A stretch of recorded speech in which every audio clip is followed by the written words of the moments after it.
Dans cet épisode, les deux co-animatrices de Je suis un podcast, Judith, orthophoniste, et Geneviève, adulte qui bégaie et candidate à la maîtrise en orthophonie, accueillent Evelyne Crépeau, travailleuse sociale au sein d'une équipe en bégaiement d'un centre de réadaptation pédiatrique à Montréal.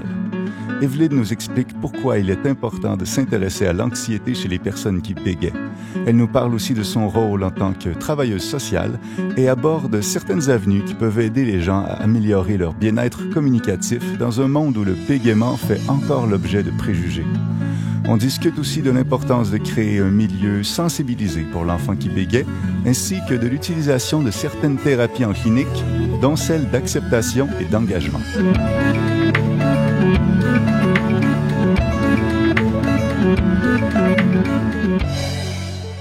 Bonjour Judith.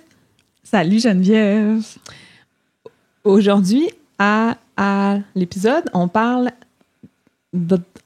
d'anxiété et de bégaiement. Et on enregistre pour la première fois à Québec. Oui.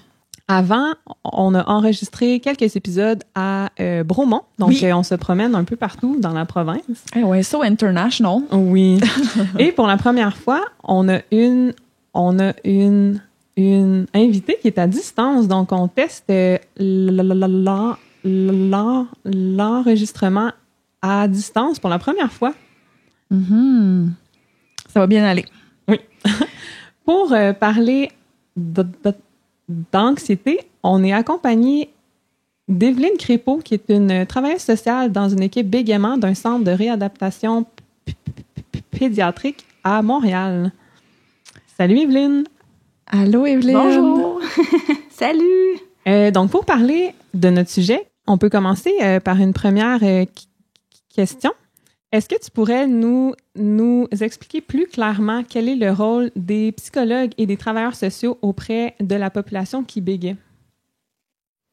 Ben oui, certainement. En fait, mais je vais parler de ma propre expérience là. Tu sais, je sais pas si dans toutes les équipes de bégaiement au Québec ça fonctionne comme ça, mais de l'expérience que j'ai, en fait, ce qui explique le mieux les difficultés de vivre avec un bégaiement, c'est pas nécessairement le bégaiement lui-même, dans le sens où le bégaiement c'est pas une maladie ou c'est pas quelque chose qui fait mal physiquement, mais ça va être beaucoup plus les jugements puis les fausses croyances qui sont véhiculées à propos du bégaiement.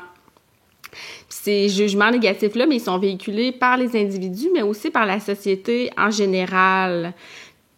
Le point commun, je dirais, de tous ces jugements-là, ces croyances-là à propos du bégaiement, c'est le point commun qu'ils ont malheureusement, c'est qu'ils créent une image négative des personnes qui bégaient, comme par exemple, on va avoir tendance à dire une personne qui bégaie, c'est quelqu'un qui a moins d'habileté de communication, quelqu'un qui est trop timide, tellement timide qu'elle bégaie quand elle s'exprime avec d'autres personnes, quelqu'un qui a moins d'assurance, qui a moins de confiance en elle. Donc, en gros, ça va être comme l'idée que cette personne-là est comme moins capable en général. Puis les adultes qui bégaient, même les personnes qui bégaient, là, parce que peu importe leur âge, il va se produire la même chose, c'est qu'elles vont finir par intérioriser ces jugements-là, puis aller porter ces jugements-là elles-mêmes par rapport à leur bégaiement, puis à leur capacité à communiquer, capacité à, je dirais même à réussir comme dans la vie en général. Puis comme ces jugements-là, mais sont portés aussi par la société, c'est tout l'environnement social, la personne qui est concernée finalement par les difficultés d'acceptation, parce que les gens, même inconsciemment, même s'ils ne le savent pas, mais ils ont ces préjugés-là. Fait que ça va être beaucoup ça. Là, je fais une grande explication, mais j'en arrive au rôle de la travailleuse sociale. En fait, moi, comme je suis en pédiatrie, je vais beaucoup travailler avec les parents et la fratrie du jeune qui bégait pour travailler toutes ces questions-là de, tu sais, nous, on appelle ça plus l'acceptation, hein, de qu'est-ce que les gens pensent à propos du bégaiement, qu'est-ce que ça leur fait ressentir, parce qu'il faut prendre conscience de ça dans un premier temps pour les changer, hein, si on peut pas changer quelque chose qu'on n'observe pas. Donc, on prend conscience de ça, de ces pensées-là, de ces émotions-là négatives par rapport au bégaiement, puis après, on va pouvoir comme travailler là-dessus, changer nos comportements, puis ça va venir modifier finalement l'environnement social du jeune dans mon travail, mais on pourrait faire la même chose avec un adulte qui bégait, puis travailler avec son environnement social immédiat. Alors que le psychologue, parce qu'il y a souvent, en tout cas dans mon équipe, il y a aussi des psychologues. Le psychologue, lui, il va plus orienter son travail dans la sphère individuelle, donc avec le jeune qui bégait ou au privé, ça peut être avec un adulte qui bégait aussi. Vraiment, là, de plus aller voir au niveau individuel comment on gère l'anxiété, là, puisqu'aujourd'hui, on parle d'anxiété, mais comment dans le quotidien, on va négocier avec ça. C'est quoi les sources d'anxiété? Qu'est-ce que ça me fait faire, l'anxiété? Puis là, on va aller plus vraiment aller jouer sur des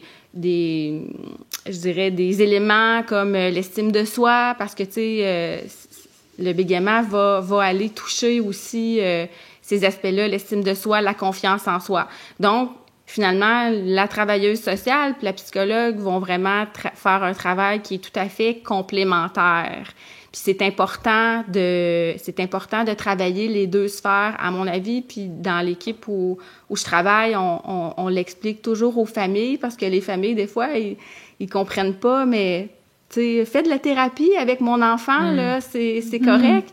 Mais non, tu sais, c'est toute la famille qui est concernée par ça. Puis finalement, on a beaucoup plus de chances de mieux vivre avec le bégaiement si tout le monde fait ce travail-là, finalement. Oui, parce que je suppose que si les parents ont des idées préconçues sur le bégaiement de leur enfant, comme si mon enfant bégaye, ça veut dire qu'il ne réussira pas bien, ça veut dire qu'il sera pas bien vu par la société. Si lui a ces craintes-là, mais ça se peut que son enfant perçoive ça aussi. Et s'il le perçoit, ben ça peut lui-même jouer sur son estime. Mais exactement, c'est ça. Tu sais, tantôt, quand je disais, ben la société les porte, les jugements, les croyances négatives, mais dans le fond, on se les transmet, hein. Tu sais, on n'est pas avec ces jugements-là. Puis disons l'enfant ou l'adolescent qui bégait, ben il va les intérioriser. Ces jugements-là, ces croyances-là négatives à propos de lui-même et de son bégaiement, ça va venir de son environnement immédiat. Puis tu sais, c'est pas pour démoniser là les parents. Puis il y a personne de mal intentionné dans tout ça, mais il va les recevoir, ces jugements-là. Il va recevoir l'idée qu'il est différent. Il va recevoir l'idée que il faudrait que l'idéal, ce serait qu'il ne bégait plus ou qu'il bégait le moins souvent possible. On va lui communiquer l'idée que le bégaiement, c'est comme une sorte de problème duquel il faudrait bien s'occuper, puis que peut-être que la famille ou les parents se sentiraient mieux s'ils ne bégayaient pas.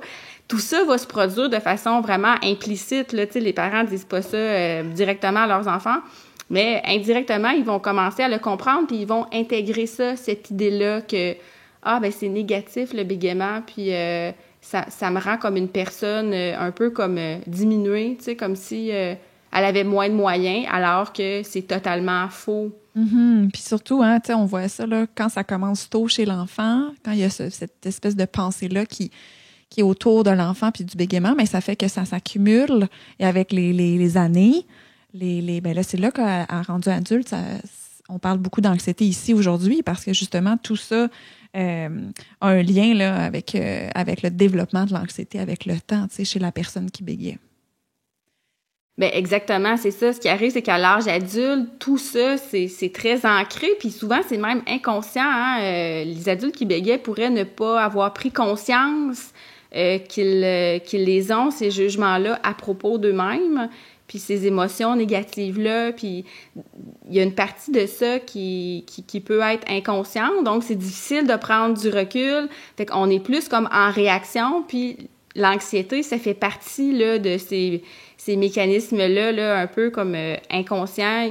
Tu sais, il arrive quelque chose, tout de suite, on réagit, mais on n'a pas pris le recul, puis on comprend pas très bien qu'est-ce qui se passe. On fait juste comprendre comme qu'on se sent pas bien, puis qu'il faut trouver comme une solution rapide. Puis, tu sais, c'est ça, c'est comme ça que s'installe l'anxiété.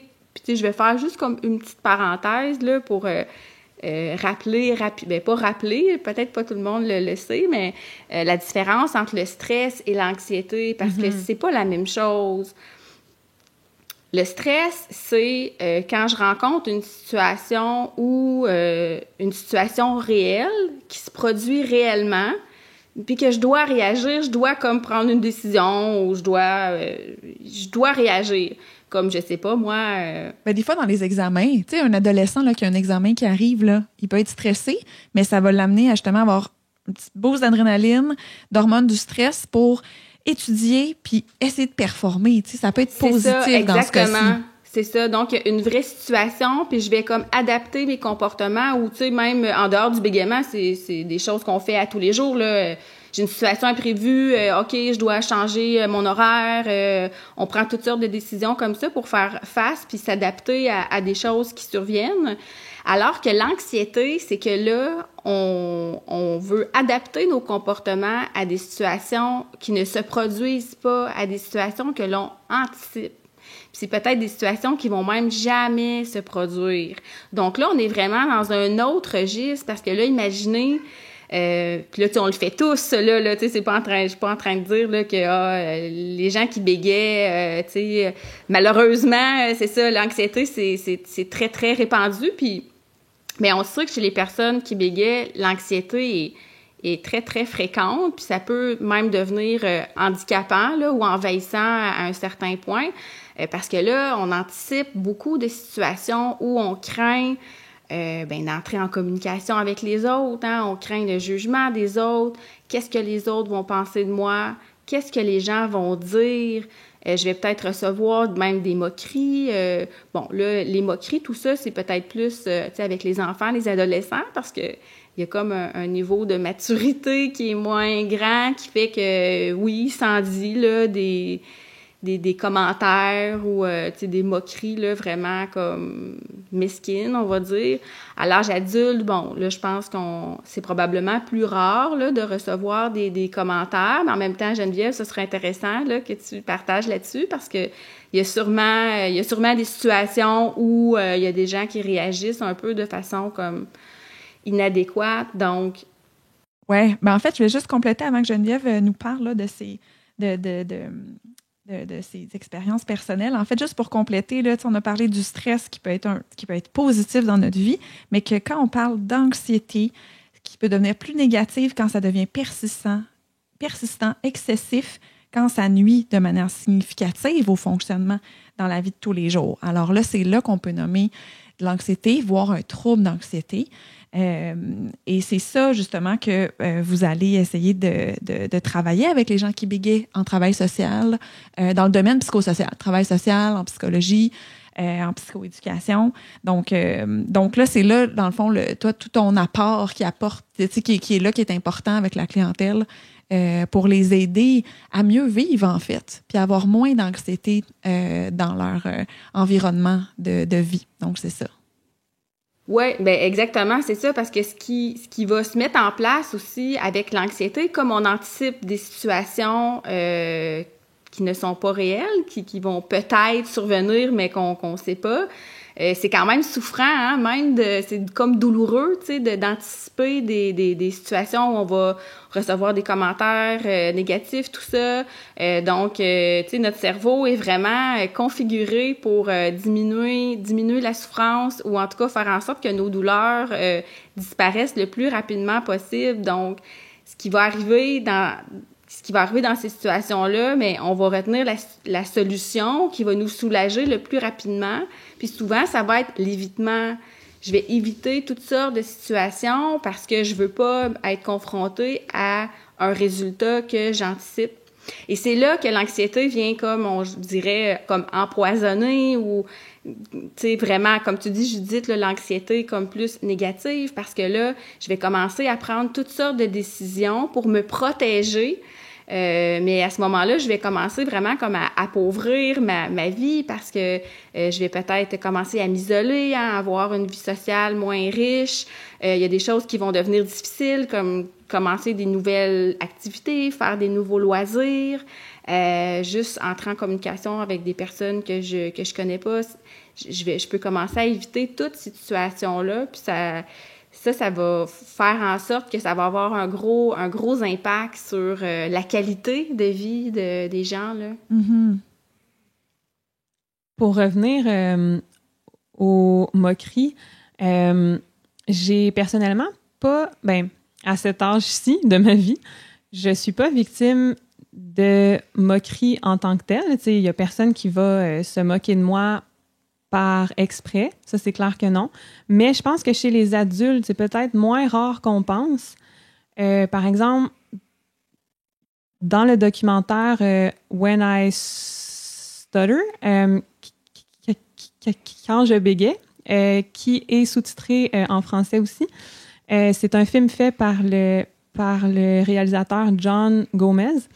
Il y a une personne qui bégait, qui travaille dans le milieu de la construction, puis qui racontait que ça lui arrive encore. T'sais.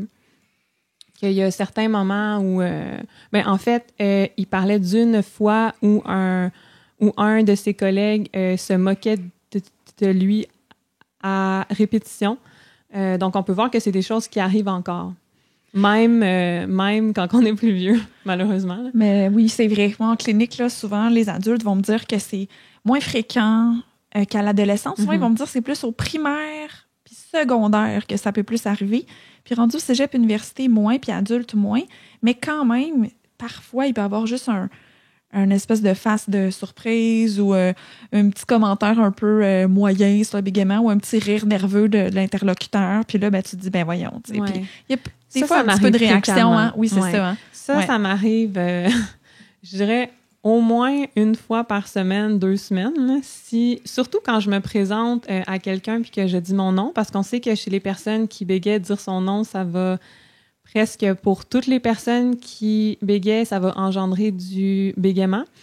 Puis on dirait que les fois où est-ce que je bégais moins sur mon nom, donc que je bégais, ça paraît oui, mais c'est pas un gros blocage intense, là, mais on dirait que les gens réagissent plus à ça parce qu'ils se rendent pas compte que c'est du bégaiement, peut-être.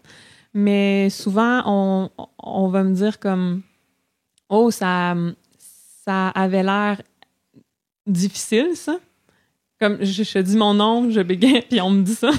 Hey. Ou on va... il y a quelques semaines, il y a une personne qui m'a imité bégayer sur mon nom, ou on va dire est-ce que tu as oublié ton nom? Ça m'arrive quand même souvent. Hey, ça me fait capoter, là. Sérieusement. Ouais. Ça arrive tellement souvent, puis t'es comme, non, mais penses-tu vraiment que j'ai oublié mon prénom, là? Tu me niaises-tu, là? Hey, moi, ça, là, ça me fait capoter. Je trouve que ça n'a pas de bon sens. Ouais. Mais en fait, ça me fait penser que, tu sais, le bégaiement, ça laisse personne indifférent, hein. Puis, tu sais, ça, c'est vraiment des grosses maladresses, là, quand même. Tu sais, je suis d'accord avec toi, Judith, là. Tu dis, mais voyons comment les gens peuvent réagir. Mais souvent, c'est que les gens, ils se sentent mal à l'aise ou ils sont comme devant une situation où ils savent pas comment réagir. Donc, ils vont de façon spontanée. Puis, tu sais, c'est vrai que c'est super maladroit. Puis, ils pensent pas, tu sais, que c'est insultant, tu sais, ou c'est blessant quand même, là, de se faire parler comme ça. Tu sais, oublier ton nom, tu sais. Honnêtement, est-ce que c'est vraiment une option dans ta tête qu'elle ait oublié mon nom, tu sais? C'est complètement à côté de la plaque. Mais c'est ça, mais en même temps, ça fait réaliser que c'est le malaise que ça... Puis il faut pas le sous-estimer, dans le fond, parce que c'est avec ça qu'il faut comme composer. Mais je suis d'accord, là, que c'est super désagréable, là. Même qu'il y a quelques semaines, il y a quelqu'un qui m'a dit je pensais que tu avais dit ton nom comme ça parce que tu étais saoul. Il était 6h45 du soir. Hey, mais ça, j'ai un adulte qui me l'a dit aussi. C'est vrai, moi, j'ai un client qui m'avait dit ça aussi. Ouais. La fille avait parlé, elle avait dit elle avait ri comme ça, elle pensait qu'il était saoul, tu sais. Puis là, non, il était pas saoul, là. Mais j'ai appris à me faire une carapace quand même. Là. Ça m'atteint beaucoup moins maintenant qu'avant. Puis ça me fait penser, pour rebondir sur ce que tu disais tantôt, Evelyne, tu disais qu'on devait prendre de la distance par rapport aux préjugés sur le bégaiement. Moi, pendant longtemps, j'ai jamais même pensé que ces idées-là sur le bégaiement étaient des préjugés. Je les prenais comme vraies et je les faisais miens. C'est-à-dire que je me disais dans ma tête, c'est pas correct quand je bégayais. Si je bégayais, on va penser que je suis conne. Puis même, pas conne, mais on va penser comme que j'ai pas confiance en moi, que je suis nerveuse, tout ça. Mais j'avais même pas conscience de la possibilité que c'est des préjugés simplement. C'est des idées, puis le monde pourrait être autrement. Donc, ça générait beaucoup d'anxiété. Oui. Puis comment ça se développe, là? C'est un petit peu ce que tu parlais, tu sais. C'est que dans le fond, on a peur de ce que les autres vont penser. Puis là, ça nous empêche de réaliser des choses. Puis ça s'accumule dans le temps, puis ça augmente. Parce que comment, là, ça se développe l'anxiété de manière générale, là, pour tout le monde, là, c'est très complexe, hein, le processus. Autant qu'il y a une prédisposition génétique, autant qu'il y a un aspect aussi de la personnalité de la personne. Donc, c'est comment on réagit à son environnement au niveau de notre tempérament, là.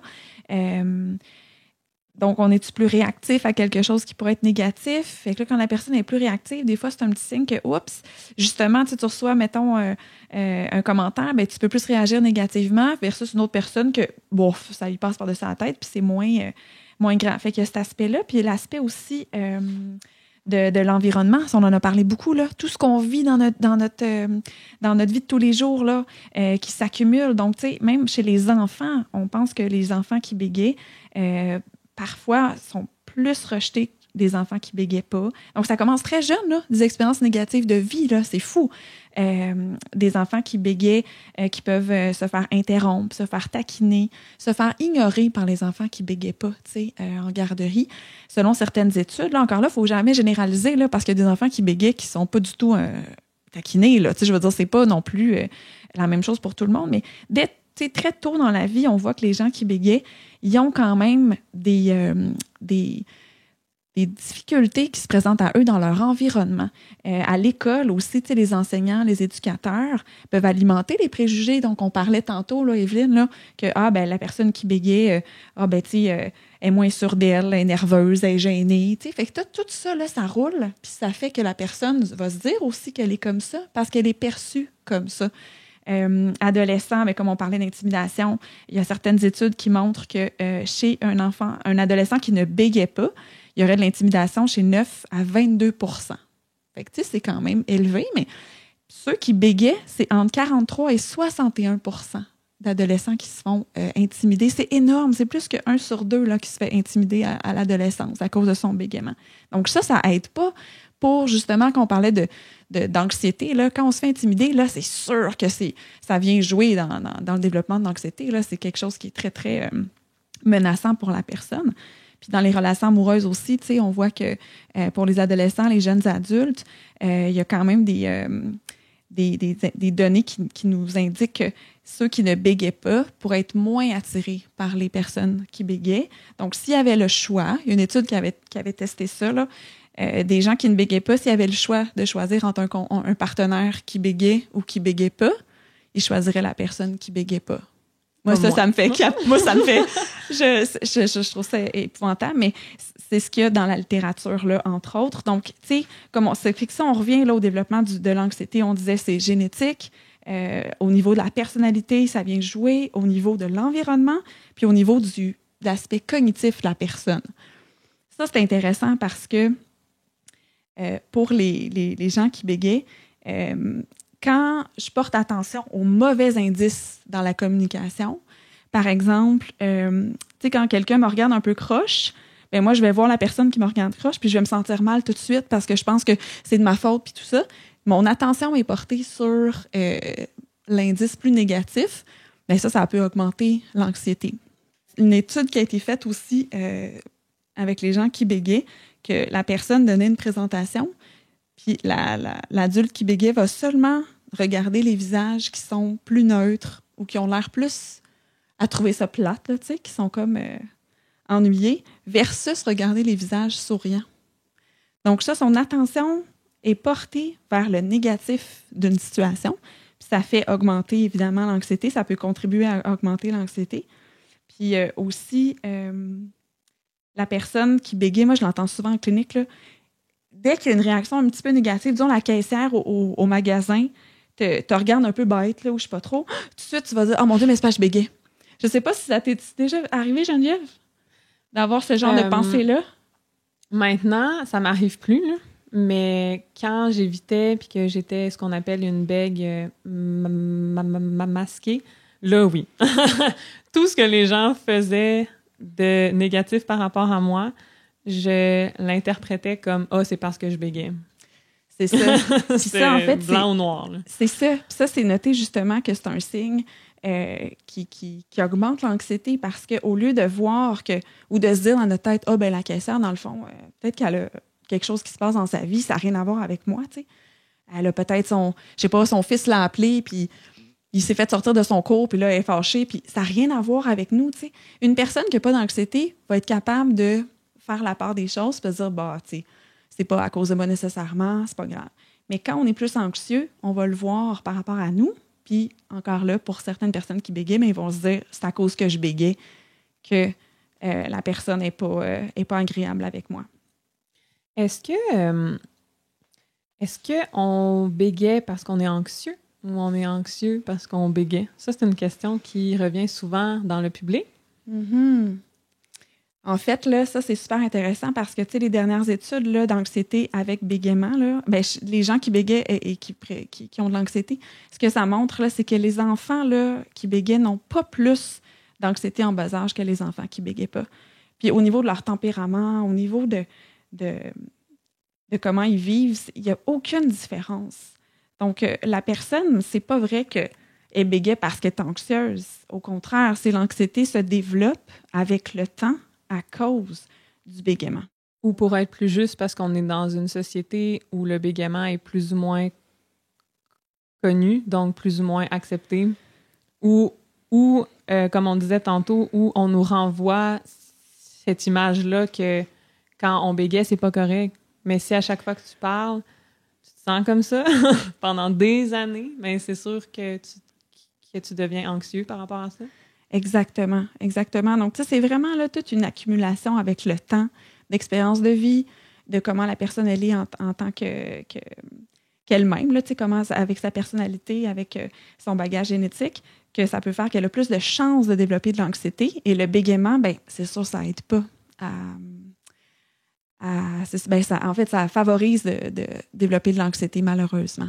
Parce que chez les adultes, il y a beaucoup de prévalence d'anxiété là, chez les adultes qui bégayent, qui vont même jusqu'aux troubles d'anxiété sociale. Ça, c'est souvent le trouble de santé mentale là, qui est associé au bégaiement. Donc, ça, le trouble de santé, le trouble d'anxiété sociale, c'est vraiment caractérisé par une peur significative et persistante de l'évaluation négative de la part des autres. Donc, de penser que les autres vont nous évaluer négativement dans les situations sociales qu'on vit. La personne a la peur d'être humiliée, d'être rabaissée.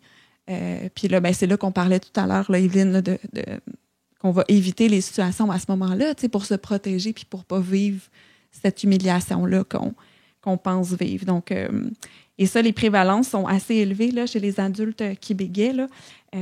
Dans la population générale, on parle de 6 % aux États-Unis à peu près qui présentent un trouble d'anxiété sociale, là, en général, là, pas nécessairement ceux qui bégayent. Ça peut aller même de 8 à 13 % là, selon d'autres études. Fait que, c'est à peu près là, autour de 10 % si on veut. Là. Puis la prévalence de troubles d'anxiété sociale chez les gens qui bégayent adultes, ça serait entre 21 et 60 % selon différentes études. Donc, ça veut dire que c'est quand même beaucoup d'adultes qui vivent un trouble significatif dans leur vie au niveau de l'anxiété. J'aimerais rebondir sur ça, puis parler d'un épisode de l'excellent podcast anglophone Stutter Talk, dans un épisode qui s'appelle Building a Society that Accepts Stuttering. Je vais mettre le lien vers cet épisode dans la description de notre épisode. Il y a un journaliste qui s'appelle Barry Yeoman qui mentionne que, comme on a parlé tantôt, qu'une bonne part de l'anxiété des personnes qui bégayent vient du fait qu'on est dans une société qui accorde beaucoup d'importance au fait de parler de façon efficace et rapide. Et il dit que si, à l'inverse, si on vivait dans une société qui était plus sensibilisée au bégaiement, où on verrait, par exemple, des personnes qui bégaient lecteurs de nouvelles ou dans des films, dans des séries télé ou dans des rôles où elles doivent parler plus, que les choses seraient différentes. J'aimerais savoir, Evelyne, ce que tu penses de ça. Ben en fait, moi, je suis tout à fait d'accord avec lui. En fait, c'est ça, c'est que c'est les normes sociales qui sont derrière la construction de ces jugements-là qui sont négatifs à propos du bégaiement. Fait que c'est comme si pour faire partie de la norme, ben tu sais, on s'attend à ce qu'on s'exprime de façon articulée, avec aisance, qu'on a beaucoup de vocabulaire, qu'on est articulé, je me répète. Ça, on fait partie de la norme quand on est comme ça, puis c'est comme si c'est ça l'attente, hein? Comme par défaut, il faut être comme ça. Dès qu'on est différent, ben là, on va être perçu comme étant hors norme ou un peu comme marginal. Puis là, c'est ça qui fait que on perçoit ces gens-là, on va interpréter que les personnes qui bégaient, mais ils sont comme moins en possession de leurs moyens, qu'elle n'a pas confiance en elle, ou comme je disais tantôt, qu'elle est comme moins apte, là, comme à performer ou à être en interaction avec les autres. Puis finalement, ben c'est ça, c'est tout ce qui rentre pas dans la norme, ben c'est jugé comme négatif. Puis tu sais, ça fonctionne avec on pourrait en prendre d'autres normes. Là, c'est comme on pourrait dire que c'est comme une norme par rapport à la communication, mais il y en a d'autres, tu sais, comme on pourrait dire, tu sais, la norme, je sais pas moi, tu sais, dans les pays occidentaux, c'est d'avoir la peau blanche. Puis dès qu'on n'a pas la peau blanche, ben on est comme hors norme. Puis il y a quand même des jugements négatifs qui sont quand même très présents là, par rapport à toutes les différences. Là. Dès qu'on sort de la norme, il va y avoir des jugements négatifs qui vont s'opérer. Fait que ça, c'est comme des mécanismes sociaux. Je suis pas sociologue, là, mais c'est comme des mécanismes qui sont toujours... Il va toujours y avoir des normes et des hors-normes dans la société, mais là, c'est comme si avec le bégaiement, on en a avec, en termes de communication, finalement, à propos de la communication. Puis ce qui pourrait changer, finalement, les choses, ben c'est qu'il faudrait avoir des gens qui bégaient dans l'espace public. Tu sais, il faudrait avoir des...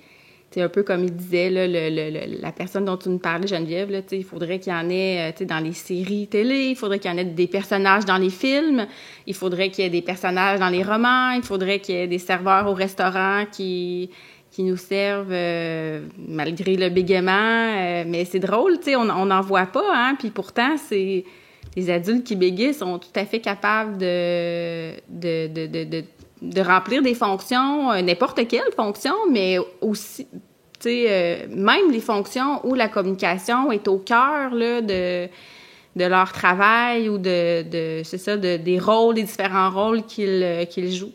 Fait que ça pourrait contribuer comme à nous exposer socialement plus au bégaiement, puis au fait que finalement, ben, c'est une différence comme une autre, puis tu sais, finalement, c'est quoi l'important, tu sais? Est-ce que l'important dans la communication, c'est d'échanger, de se comprendre? Mais finalement, quand on s'expose au bégaiement, on se rend compte qu'on est capable d'échanger, de se comprendre, même en présence du bégaiement. Donc, c'est ça qu'il faudrait faire. Mais bon, là, j'ai pas rencontré encore de serveur au restaurant qui bégayait.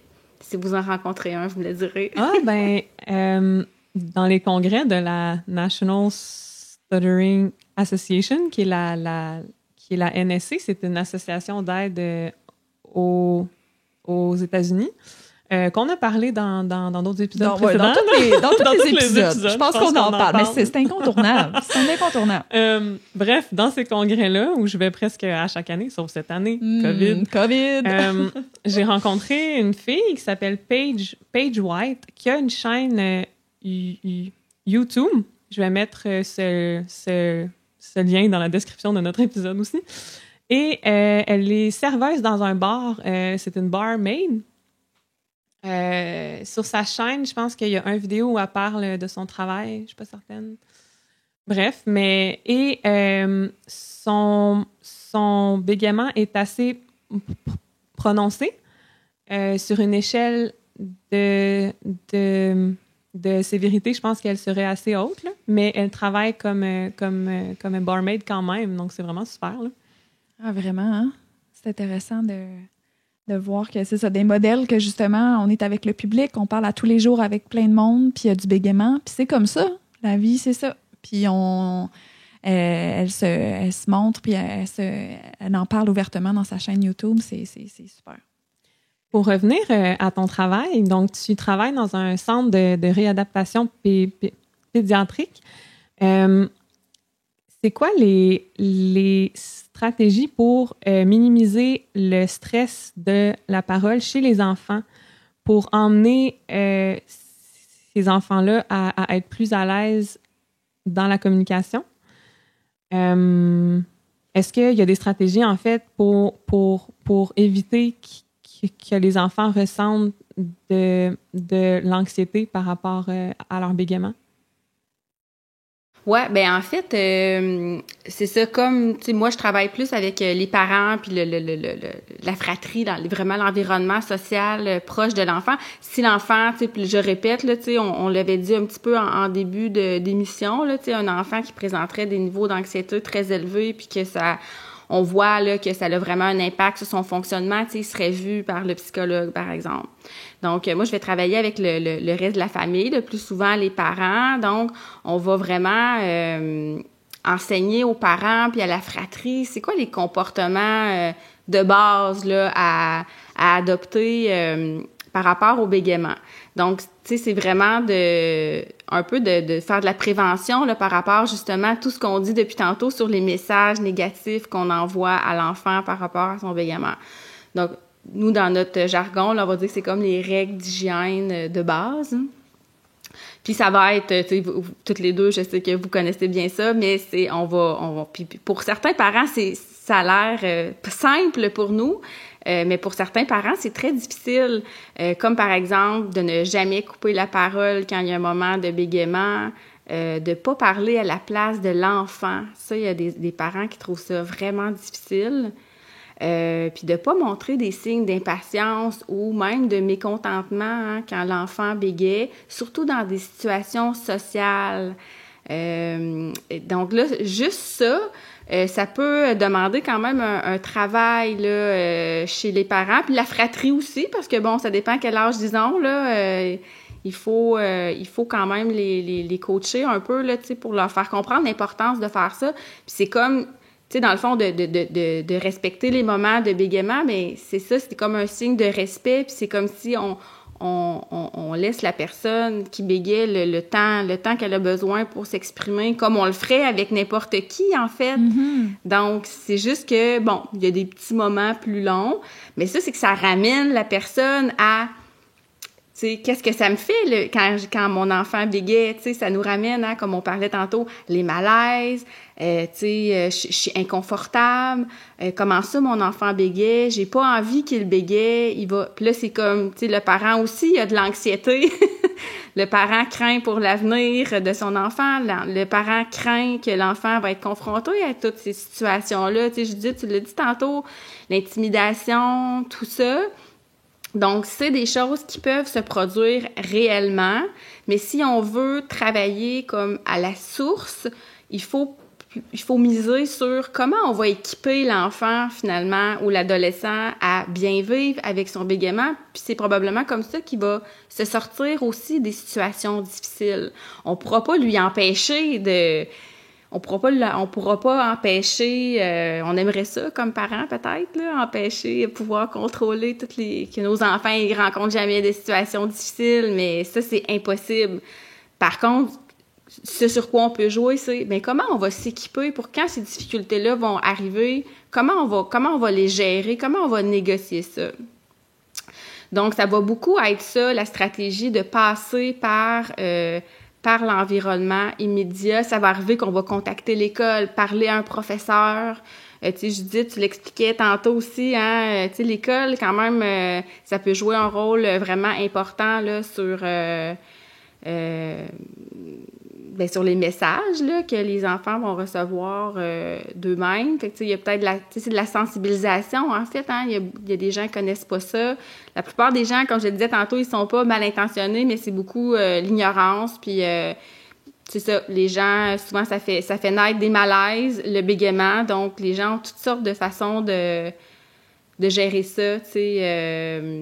Donc, ça va être beaucoup ça, tu sais. Mais comme je disais tantôt, si jamais l'enfant, quand même, présentait des signes d'anxiété ou qui se met à développer beaucoup de comportements d'évitement, tu sais, comme par exemple refuser d'aller à l'école, des choses comme ça, mais là, c'est vrai, ça prend vraiment des consultations en psychologie pour que l'enfant lui-même prenne conscience de toutes ces expériences-là intérieures là, par rapport à son bégaiement, puis qu'il puisse les surmonter, parce que ça fait juste commencer, dans le fond, là, ça va être comme ça toute la vie, à moins que, bon, je sais que chez certains enfants, des fois, le bégaiement peut se résorber, mais quand on sait qu'il va être permanent, ben finalement, c'est soit on lutte toujours avec notre bégaiement, soit on l'apprivoise. Moi, c'est ça que je dis aux parents, mais pourquoi on l'apprivoise pas? Peut-être c'est un petit monstre qu'on aimerait ça pas avoir dans notre maison, mais là, il est là, puis peut-être qu'il est pas si dangereux que ça. Mm-hmm. On pourrait comme juste apprendre à cohabiter. On n'est peut-être pas obligé d'être amis, mais déjà de cohabiter, ce serait déjà comme une bonne étape. Donc, voilà, je sais pas si ça répond à la question, oui, là, mais c'est une stratégie un peu comme qui peut paraître comme détournée, mais c'est comme si on essaie de mettre en place un peu comme des genres de piliers de, les personnes significatives au niveau affectif pour l'enfant doivent être sensibilisées, doivent changer leur comportement, puis développer un respect pour le bégaiement, puis faire une place au bégaiement, finalement. Amener les gens à réaliser que, oui, le comportement de cesser de couper la parole à mon enfant qui bégait, ça peut paraître très simple, mais c'est tout ce qu'il y a en arrière, c'est « Ah, mais comment ça, je suis pas capable de le faire? Puis comment ça que ça me dérange tant de le faire? Puis il y a quelque chose à l'intérieur qui me démange, j'ai envie de parler à sa place. » Mais là, c'est ça, c'est quand on prend contact avec ça, ben là, on est capable d'emmener les gens à comprendre qu'est-ce que ça leur fait vivre, le bégaiement. Puis, la plupart des gens réussissent là, à mettre un peu ces consignes, ces règles d'hygiène-là en place. Puis, c'est ça va faciliter la suite des choses là, après. Ben oui, tu sais, Evelyne, je pense que tu l'expliques bien. Donc, tu sais, aussi, tu sais, notre travail conjoint, tu l'as dit, en fait, on a travaillé ensemble. Tu sais, le travail conjoint entre travailleur social, orthophoniste, psychologue, dans certains dossiers, parce que c'est vrai que c'est pas non plus toutes les familles là, qui ont besoin d'un grand soutien psychosocial. Il y a certaines familles, justement, que le bégaiement est très accepté. Tu sais, on en a eu que, bégaye, mon enfant, c'est correct. Puis l'orthophoniste, on fait des interventions avec l'enfant pour améliorer la fluidité, mais tu sais, en même temps, des fois, il y a des familles qui sont vraiment à l'aise déjà avec le bégaiement. Tu sais, fait que au niveau psychosocial, il y aura moins de travail à ce moment-là à faire. Mais souvent, c'est ça, le fait de travailler ensemble, c'est qu'en orthophonie, on va vraiment être avec le jeune, utiliser des approches les plus efficaces possibles pour répondre à ses besoins, en fait. Là. Souvent, le jeune va vouloir moins bégayer. Souvent, c'est ça la demande là, que les jeunes ont. Là. Mais pas toujours. Encore là, ça dépend vraiment d'une personne à l'autre. Donc, l'orthophoniste va vraiment travailler avec le jeune et la famille face à la fluidité en tant que telle. Travail social, c'est beaucoup du support à la famille, l'environnement, comme tu as dit. Puis en psychologie, ben là, c'est vraiment quand il y a beaucoup d'anxiété et là, ça nuit à la thérapie que là, on va faire « Oups, là, c'est difficile. » Il y a comme le niveau d'anxiété est trop grand ou il y a d'autres affaires dans la vie de l'enfant. Tu sais, c'est sûr qu'il y a d'autres comorbidités qu'on appelle là, des troubles associés au bégaiement. Là. Donc, par exemple, TDAH. Des fois, il y a d'autres profils au niveau psychologique qui peuvent nuire. Donc là, c'est sûr que là, on va aller chercher l'aide je dis la psychologue parce qu'il y a beaucoup de femmes, mais du psychologue, tu sais, dans l'équipe pour aider cette famille-là puis aider cet enfant-là. Exactement, c'est ça, fait que ça devient vraiment comme complémentaire, puis il faut voir comme quelles ressources on a besoin, qu'on a besoin exactement, mais c'est quand même complexe, là, tu sais, comme tu dis, Judith, il y a chez certaines personnes, ça va être très simple, puis il y a beaucoup d'acceptation dès le départ, tout ça, ça va bien se présenter. Quand le bégaiement vient seul, des fois, ça vient avec d'autres choses, puis, tu sais, les gens ont des visions un peu rigides du bégaiement. Tu sais, il faut amener les gens à adopter une vision comme plus nuancée. Tu sais, des fois, ils ont des visions comme cristallisées de le bégaiement, c'est mal, ou tu sais, si on bégait, on n'a pas d'avenir, ou tu sais, il y a toutes sortes de pensées comme ça. Tu t'en souviens, hein, tu sais, au groupe d'adultes qu'on avait eu, là, les parents d'adolescents qui bégaient, la croyance profonde, tu te souviens? C'était, la maman se disait, mon enfant ne pourra jamais réussir ses entrevues de travail à cause qu'il bégait. C'était ça, la croyance profonde de la maman. Puis moi, là, on a le même discours, hein. Toute l'équipe, on a le même discours, là. Dans le sens qu'on a une certaine partie que oui, on peut améliorer la fluidité selon ce que l'enfant désire et la famille, mais il y a aussi une partie qu'on doit accepter et vivre avec le bégaiement. Parce que souvent, rendu à 8, 9 ans, 10 ans, 11 ans, le bégaiement va pas s'en aller, là. Il y a pas de magie, là. Oui, on peut améliorer dans un certain pourcentage, là, la fluidité, je veux dire, à diminuer le bégaiement, mais encore là, il y a une partie qui reste, puis c'est ça. Puis la maman, elle s'était tellement ancrée en elle que son jeune allait jamais trouver un travail, qu'il allait pas réussir ses entrevues. Tu t'en souviens, hein?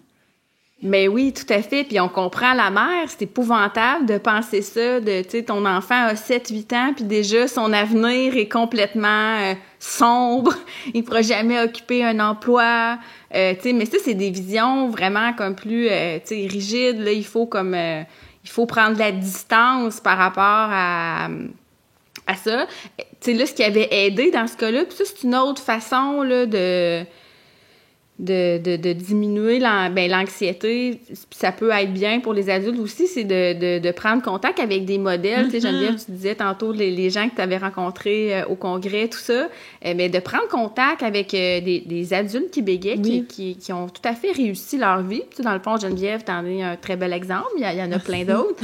Mais avec cette mère-là, on l'avait, avec une activité qui avait été organisée avec l'ABC, en tout cas, la mère, elle avait pu écouter un peu comme des témoignages là, d'adultes qui bégaient, qui avaient raconté leur cheminement, puis tout ça, le cheminement par rapport au bégaiement, mais le cheminement professionnel, ils ont quand même fait des choix, puis qui avaient même des grandes réussites, là, je dirais, là, c'était des gens très épanouis là, sur le plan professionnel, qui occupaient des fonctions avec beaucoup de responsabilités et des fonctions où la communication était très importante. Oui.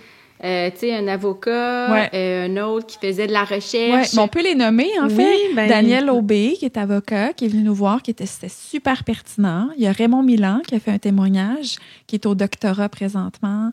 Donc, il y a Geneviève, toi, qui avait fait un témoignage aussi. Toujours là. Il y avait Clotaire Alexandre aussi. Pour ceux qui ne le connaissent pas, là, le porte-parole de l'AJBQ, l'Association des jeunes becs du Québec. Clotaire est un exemple incroyable. C'est un danseur professionnel. Il est comédien à la télé dans LOL. Vous googlerez. Voyons, je vais la faire. Vous googlerez. C'est bien correct. Son nom. Si Clotaire Alexandre. Clotaire, C-L-A-U-T-E-R. Et c'est ça, c'est un modèle qui disait au contraire, hein, il disait, son message, c'était ton bégaiement, c'est ta puissance, c'est ta fierté. C'est ton super pouvoir. Ah oui, ton super pouvoir, c'est ça. Fait que tu sais, ça, c'est justement de revirer la situation de l'autre bord pour se dire, regarde, mon bégaiement, j'en ai, mais je peux le prendre d'une manière positive, puis de le prendre d'une autre façon. Puis c'est ma différence, je suis unique. Puis là, c'était un groupe d'enfants, là. Donc, on n'est pas tout seul, il y a d'autres personnes qui bégaient, puis on s'encourage. Puis ça me fait penser, il y a une phrase qu'on entend souvent dans les groupes d'aide, là, que là, c'est en anglais, fait que je vais la traduire rapidement dans ma tête, mais c'est que le bégaiement enseigne aux gens à être plus patients. Puis tu parlais tantôt, Evelyne, que dans les familles, par exemple, les parents peuvent se sentir super pressés de dire les mots à la place de leur enfant et tout, mais je pense que apprendre à donner le temps à son enfant pour parler, même s'il bégaye, même si c'est hyper long, là, ça peut nous enseigner vraiment à être patient, à prendre le temps. Je me souviens que ma filleule, qui a 4 ans maintenant, quand elle avait 2 ans, elle a bégayé pendant environ presque 1 an, mais ça s'est résorbé spontanément. Puis il y a une fois où on était ensemble, puis elle a bloqué pendant presque 1 minute sur un mot. Puis là, moi, je me sentais... c'était comme plein de sentiments bizarres. J'étais émue parce que je me disais, mon Dieu, elle vit la même chose que moi, elle est tellement belle. Mais tu sais, je sais que c'est bizarre de se dire ça. Comme... Bref. Puis je me suis dit, OK, comment je réagis à ça? Faut que je réagisse comme j'aurais aimé qu'on réagisse pour moi. Fait que j'ai attendu en souriant. Puis ça a pris presque 1 minute. Elle a fini par le dire. Puis là, j'ai dit « Oh, super! » Puis là, elle semblait vraiment correcte, puis contente. Puis pour moi, c'était un moment super beau, intime, où j'ai attendu, j'ai pris le temps, elle a eu la place pour vivre ça. Puis ouais, j'ai trouvé ça vraiment beau. Comme si ça m'avait appris à prendre le temps pendant cette minute-là. Fait que ça revient un peu à ce qu'on a dit, hein. Tu sais, ce qui peut aider, là, justement, là, c'est ça qu'en travail social, entre autres, là, puis en orthophonie aussi, ce qu'on fait, puis c'est de créer un environnement facilitant autour de la personne qui bégaye, de tous les âges, hein, parce que on parle des enfants, mais de tous les âges, là, de pas couper la parole, de laisser le temps. Puis j'aimerais ça, Evelyne, que tu nous glisses un petit mot là, au niveau plus des approches psychologiques là, dans le domaine psychosocial là, qu'on peut utiliser, que vous utilisez en thérapie pour aider les gens à se sentir mieux. Donc, je sais que tu es beaucoup formée en acceptation, en thérapie d'acceptation et d'engagement, entre autres.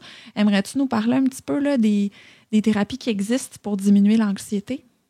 En travail social, moi, puis dans l'équipe où je travaille, là, on a un grand intérêt là, pour la thérapie d'acceptation et d'engagement.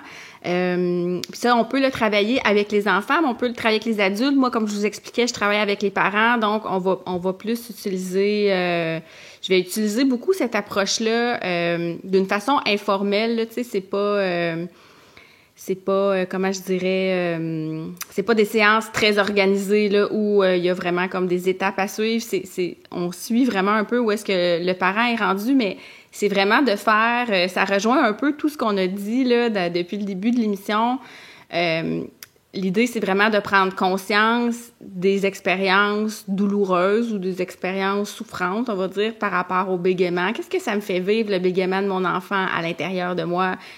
Tout ce qu'on a dit, les peurs, les malaises, l'anxiété, j'anticipe plein de situations, j'anticipe que mon enfant va se faire intimider, tout ça. Puis après ça, l'idée, c'est de dire, qu'est-ce que je fais? Comment ces expériences-là intérieures vont se traduire dans mes comportements? Parce qu'on le sait, j'en ai glissé un petit mot tantôt, notre système, notre cerveau, il est configuré pour diminuer la douleur le plus rapidement possible. Donc, c'est sûr qu'on va mettre en place des comportements pour les diminuer. Puis, comme éviter des situations, ça va être, disons, on va dire le plus courant. Là, on appelle ça l'évitement expérientiel. Puis le problème qui arrive, c'est que quand on fait beaucoup ça, tu sais, ça, c'est des stratégies qui sont efficaces à court terme, tu sais. J'anticipe une situation, je me sens mal, bon, j'y vais pas. Par exemple, je sais pas, moi, je reçois une invitation pour une soirée, une fête avec des amis où est-ce qu'il va y avoir des gens peut-être que je connais pas. Il y a une partie de moi qui aimerait y aller, mais en même temps, j'anticipe tellement que ça va être problématique. Il va falloir que je dise mon nom à peu près 15 fois dans la soirée. Ça va être une catastrophe. Bon. Ça, j'ai déjà fait ça. J'ai déjà, à quelques reprises, là, ne pas été à une soirée. Ouais. Parce que je me disais, ben, il va falloir que je dise mon nom, je suis fatiguée, ça va être difficile, ça me tente pas. Exactement. En plus, je vais prendre un verre, donc là, peut-être, je vais être comme moins vigilante, tout ça, je vais être moins en forme. Bon. Donc, la personne, elle va dire, ben là, finalement, ça, c'est comme vraiment, c'est trop dérangeant. Je vais, pour calmer ça, cette anxiété-là, puis ces expériences désagréables-là, mais je vais juste comme pas y aller. Sauf que ça, c'est efficace à court terme. Sauf que quand on fait beaucoup ça, puis quand il y en a beaucoup d'évitements expérientiels qu'on appelle dans notre vie, mais c'est là que ça a vraiment comme un impact négatif. Ça va appauvrir notre vie parce que finalement, je vais consacrer beaucoup d'énergie à éviter des choses, à ne pas faire des choses. Puis c'est là qu'on est comme en lutte avec notre bégaiement. Tout est compliqué. Puis c'est ça, c'est que moi, je le vois vraiment comme ça, c'est qu'il y a une grande part de notre énergie qui est consacrée à éviter des choses puis à ne pas vivre des choses. Mais quand quand on fait ça, on est comme en survie, puis finalement, ça les soulage pas vraiment, nos expériences négatives. Peut-être, Geneviève, tu pourras nous le dire. Une fois que je suis pas allée à la fête, ben après, c'est possible que je retourne vivre une expérience négative parce que je vais me dire, ah, ben, tu sais, j'aurais aimé ça, voir telle personne, ça fait longtemps que je les ai pas vues. Je suis célibataire, j'aimerais ça rencontrer des gars, tout ça. Il me semble que ça m'aurait fait du bien finalement. Je suis pas très courageuse. Là, on peut avoir des jugements envers nous. Je suis pas très courageuse finalement. J'ai encore comme choqué. Bon, puis là finalement, là je vais avoir besoin de faire peut-être encore une autre sorte d'évitement pour calmer ce deuxième expérience-là qui est comme un découlant. Donc, ça fait vraiment comme une roue. Puis pour défaire cette roue-là, ben cette roue un peu comme négative, ben on va comment je dirais, on va essayer de se concentrer plutôt que de se concentrer tout le temps sur les expériences négatives que nous fait vivre le bégaiement, mais on va plus essayer de voir, ben qu'est-ce qui est important pour moi, tu sais, dans la vie en général, mais incluant le bégaiement, parce que le bégaiement, il fait partie de notre vie. Donc, qu'est-ce qui est important? Est-ce que, par rapport à l'exemple de la fête, on pourrait dire, bon, ben qu'est-ce qui est important? Tu sais, puis il n'y a pas de bonne et de mauvaise réponse, là, j'improvise un peu. Je pourrais me dire, ben le plus important pour moi, c'est vraiment de garder un bon contact avec mes amis. J'ai beaucoup d'occupations dans ma vie. J'ai pas tant d'occasions que ça de les voir. Quand j'ai une occasion, c'est vraiment important pour moi d'en profiter. Je le sais que le bégaiement va m'accompagner à la fête et il va se manifester, mais c'est quand même plus important pour moi d'avoir ce contact-là avec les gens que j'aime. Donc là, à partir de ce moment-là, je suis capable d'orienter mes actions vers qu'est-ce qui est important pour moi, donc aller à la fête malgré tout. Donc, tu sais, vous voyez, il y a comme vraiment comme un changement de direction, puis c'est vraiment d'apprendre à être en contact avec qu'est-ce qui est important pour moi dans des situations concrètes, puis faire plus des choix, finalement. C'est vraiment ça. Puis ça va aider les gens à reprendre du contrôle sur leur vie. Ça va indirectement aider par rapport à l'anxiété parce que je vais me sentir plus en contrôle. Je vais faire des choix. Alors que quand on fait juste éviter, on peut avoir l'impression qu'on fait des choix, mais c'est pas vraiment un choix. On fait le choix de moins souffrir, mais finalement, c'est pas très enrichissant, puis on met pas beaucoup d'énergie à développer qu'est-ce qui est important pour nous. Donc, c'est pas très satisfaisant, éviter, finalement. C'est pas très nourrissant. Donc, c'est un peu fait que c'est de prendre conscience de tous ces comme mécanismes-là, puis essayer qu'il y ait vraiment plus d'action vers qu'est-ce qui est important pour nous, puis qu'il y en ait un peu moins des trucs dans la catégorie évitement. En même temps, il faut rester réaliste. Il va toujours y en avoir un petit peu d'évitement. C'est normal. Puis, on choisit nos combats dans la vie. On n'est pas obligé d'être parfait, puis tout ça, puis de surmonter tout. Parfois, on est fatigué. Parfois, on n'a pas envie d'être en contact avec ça. Puis c'est très correct. L'idée, c'est plus que le balancier soit, tu sais, retourne du côté de qu'est-ce qui est important pour moi, plutôt que d'être dans comment je vais faire pour éviter, tu sais, au lieu de fuir puis de combattre, ben je vais plutôt m'orienter vers qu'est-ce qui est important pour moi. Donc, bon, je sais pas si c'est clair. C'est ça fait fantastique, c'est tellement parfait ce que tu as dit. Puis en fait, c'est ça, tu sais, la thérapie d'acceptation et d'engagement, c'est d'accepter certaines émotions négatives qu'on vit, de tolérer. Moi, souvent, j'utilise ce mot-là, tolérer des émotions négatives. C'est pas le fun, mais je la tolère parce que je sais que c'est temporaire. Ça va revenir, je vais me sentir mieux après. On tolère des émotions négatives, dans ce cas-ci relié au bégaiement, parce qu'on s'engage, comme tu dis, dans des actions qui sont en accord avec nos valeurs. Qu'est-ce qui est important pour moi avec mes valeurs profondes? Et ça, là, c'est une source de renforcement infini. C'est du bonheur. Quand on a des actions concrètes en lien avec qu'est-ce qu'on aime, ça, c'est ça qui nous rend heureux au bout du compte, hein? Exactement. C'est une roue positive. Au lieu d'être un cercle vicieux, c'est un cercle, je sais pas, vertueux, peut-être. Oui, plus je le fais, plus que j'ai envie de le faire parce que je suis satisfaite, je suis heureuse, je suis fière de moi. Fait que là, je retourne beaucoup moins là dans mes expériences intérieures négatives. Puis c'est ça, tout à fait, Judith, tu résumes bien, là. Ouais. Fait que mais c'est une des approches, tu sais, il y en a d'autres, tu sais, il y a des approches qui vont traiter spécifiquement l'anxiété, tu sais, avec, par exemple, tu sais, les approches plus cognitivo-comportementales, tout ça. Ça, c'est plus, je dirais, les psychologues qui vont les utiliser, qui sont très efficaces. Là, il y a beaucoup de recherches qui démontrent que les gens ont obtenu vraiment des bons résultats. Mais bon, en même temps, la thérapie d'acceptation et d'engagement, ce que je trouve bien, c'est qu'on peut, tu sais, là, on parle du bégaiement, de l'anxiété, mais une fois qu'on maîtrise un peu comme la méthode, on peut le généraliser aussi à toutes les situations, même les situations qui sont pas en lien avec le bégaiement. Fait que en tout cas, c'est un bel outil dans la vie en général, là. Puis ça l'aide beaucoup les gens à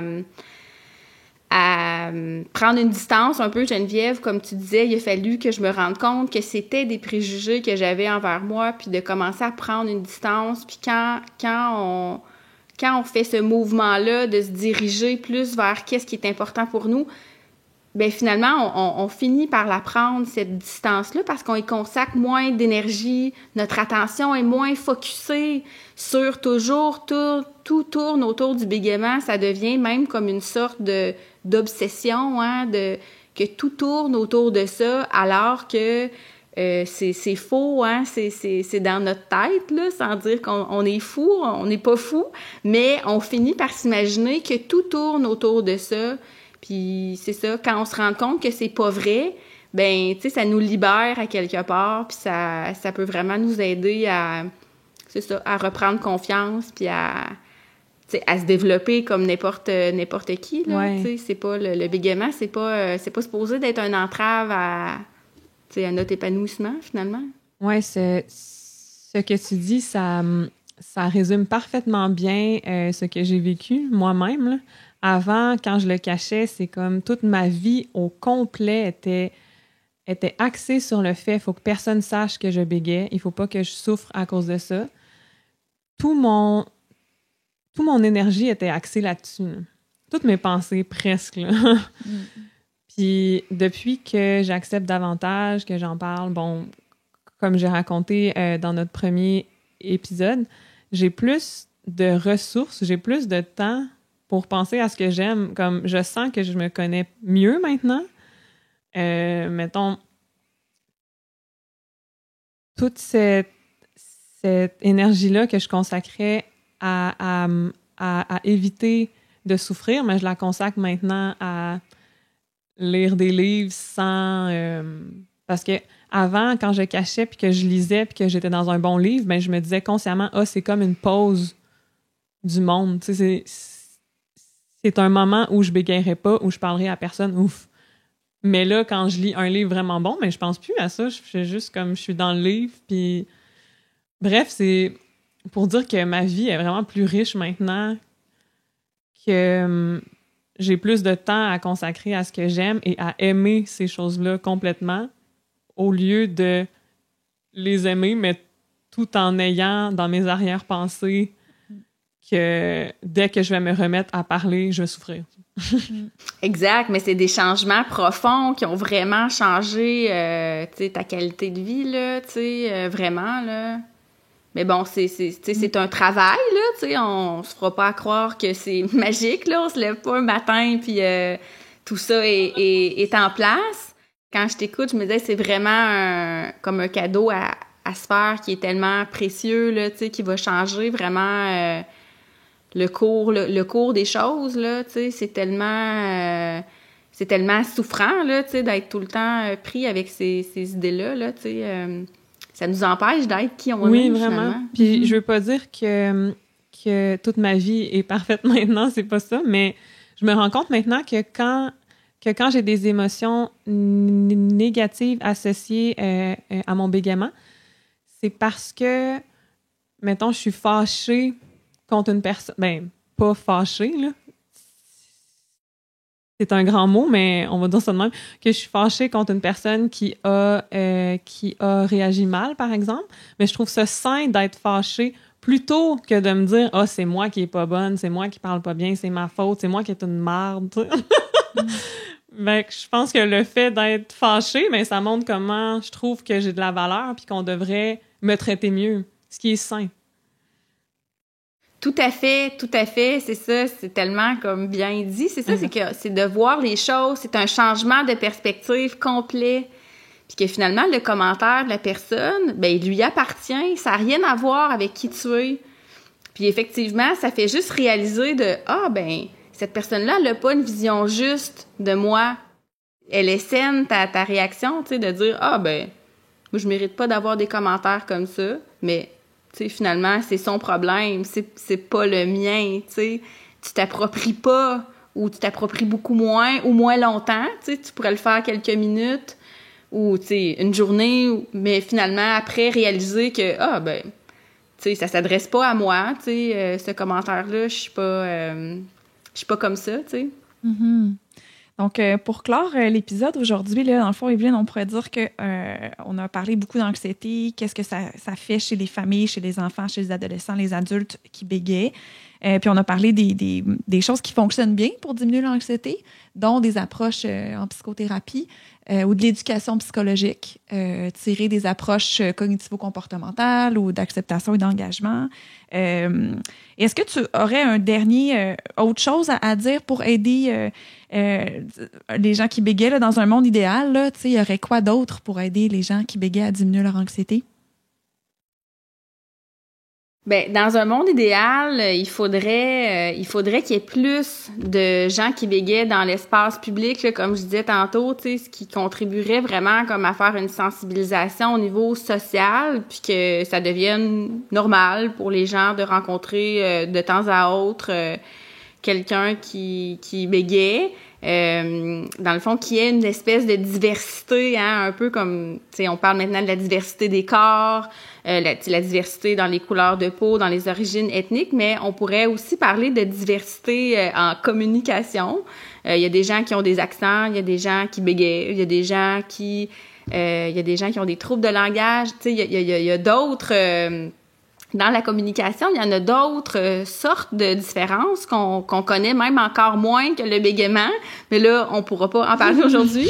Mais quand même, on pourrait élargir nos horizons à parler de diversité en communication. Ça serait comme une partie qui aiderait beaucoup. Sinon, au niveau individuel, ben, l'idéal, c'est que les gens puissent faire un peu la première étape, peut-être, de prendre conscience, tu sais, un peu comme tu expliquais, Geneviève, dans ton cheminement, tu sais, la première étape, je pense, c'est de prendre conscience qu'on les a, ces jugements-là, envers nous-mêmes, prendre conscience que, ben, il y en a de l'anxiété dans ma vie, j'en anticipe des situations, peut-être que tu sais, puis de commencer à évaluer quelle place ça prend, ça, dans notre vie. Parce que, tu sais, là, c'est sûr que de faire tout le cheminement puis de devenir complètement détaché, là, je pense que ça peut être... tu sais, les gens peuvent se dire « Wow, c'est un grand travail », mais diminuons ça à la première étape. Je pense que la première étape, ce serait de prendre conscience de la présence de ces choses-là dans notre vie, Puis quelle quantité d'énergie on consacre à lutter contre notre bégaiement. Ça va déjà être une première étape vers un changement qui sera certainement positif. Puis, plus qu'on s'expose, bien plus qu'on fait une sensibilisation aussi au niveau individuel dans notre environnement. Puis dans le fond, Geneviève, c'est ce que tu vis à tous les gens qui bégayent, qui s'exposent. Vous faites, dans le fond, de la sensibilisation à chaque jour. Bon, des fois, il n'y a pas de la bonne réception à la sensibilisation, je vous l'accorde, mais à quelque part, quand vous avez l'occasion peut-être plus d'enclencher une discussion par rapport à ça, c'est comme ça qu'on va changer finalement un peu les perceptions, parce que c'est des perceptions. C'est pas la réalité, c'est vraiment des perceptions.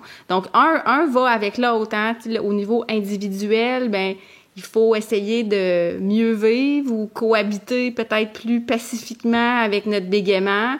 Puis quand on va réussir à faire ça, ben on va s'exposer plus. Donc, au niveau social, ça va avoir un impact. Notre environnement va peut-être moins nous envoyer des messages négatifs. On va se sentir mieux. Donc, c'est ça, c'est cette espèce d'échange-là entre l'individu et l'environnement on doit travailler les deux, en fait. C'est vrai. Ben oui, clairement. Donc, c'est ça, d'annoncer le bégaiement, d'en parler, de bégayer devant les gens, parce que ça veut dire que ça existe, il y en a. Puis, si on a besoin d'aller chercher un support plus au niveau professionnel, on peut aller chercher de l'aide en psychologie ou en travail social pour s'aider à travers le processus de changement, à pouvoir être supporté par un professionnel dans le domaine psychosocial. On te remercie beaucoup, vraiment. C'est un épisode très riche. C'était super. T'as tellement de belles choses à dire et tu résumes extrêmement bien des concepts qui sont compliqués parfois, là. Bien, merci à vous. Vraiment, ça a été super agréable pour une première expérience. Mais puis c'est ça, c'est un sujet passionnant. Là, je pense qu'on pourra en parler encore pendant des heures. Mais voilà, j'espère que ça va être utile pour les gens. Ah oui, oui. Merci beaucoup. Merci, Evelyne. Merci. Merci d'avoir été là. Vous trouverez dans le résumé de l'épisode des ressources pertinentes sur le sujet d'aujourd'hui.